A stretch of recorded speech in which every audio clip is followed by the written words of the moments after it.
Hi students, welcome to Year 10 Science, and the new topic, which is part of our look at physics in general as an introduction, is to space. And this particular video is just going to kind of introduce a couple of the concepts that we'll be exploring, and then we'll look at some of these in a little bit more detail in future videos. So let's have a go. So I guess the first thing to do is to give you a little bit of an overview of what we're going to try and cover in this topic. So we will, I guess, first of all start with some of the components of the universe. So looking at the clusters of stars and how we group them together in things like galaxies. Stars themselves are going to be very important, and we're going to spend a little bit of time looking at those. Also, different types of astronomical bodies. That are going to include things like meteors and comets and so on and so forth. We won't spend a lot of time on these because I guess these, like planets, are all things that you probably covered in some of the other years, but we'll just kind of mention them just in passing, one or two that I'll look at very quickly in this video. We want to look more though at some of the ways that we describe some of the features of the universe. So this will include things like measurement, and of course we're looking at very large distances, so we need to change some of what we look at in terms of our units, light years or parsecs or astronomical units. Those sorts of things will be part of what we do. Our description will also look at how we gather the information, so particularly things like telescopes or spectroscopes, which we'll try and have a little bit of a look at during class time, just to see how these different types work. Obviously in telescopes we've got optical, your reflectors and your refractors, and radio.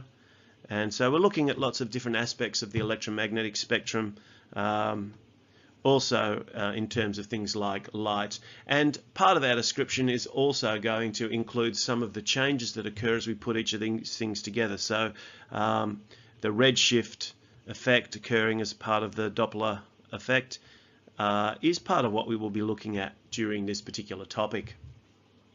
We will look at stellar evolution and the different types of stars that we see, red giants, white dwarfs, how we get a supernova, and also things like black holes and so forth.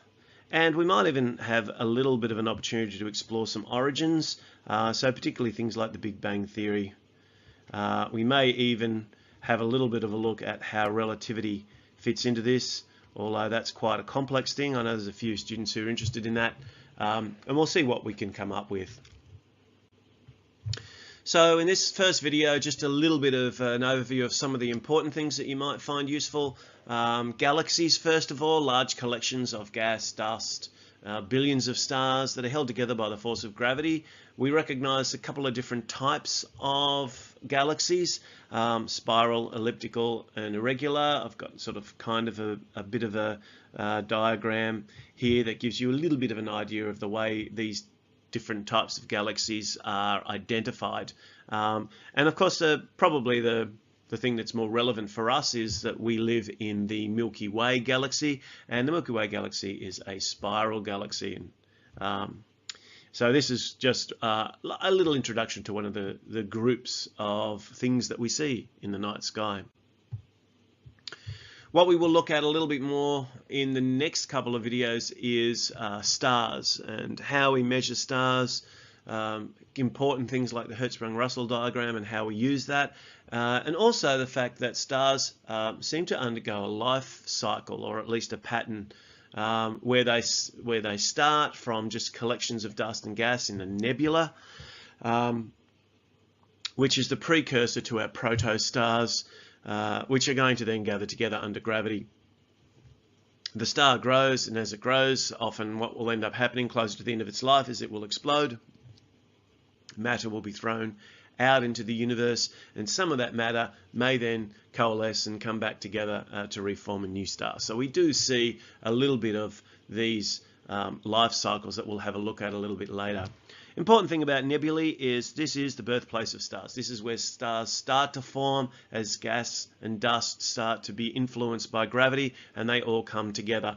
The Horsehead Nebula is just one of my personal favorites. I just like this one, so that's the one I've given you over here, the Horsehead Nebula.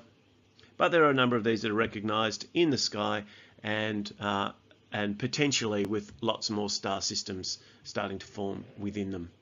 So it's just been a little bit of an introduction. We'll have a look at stars in a little bit more detail in the next couple of videos.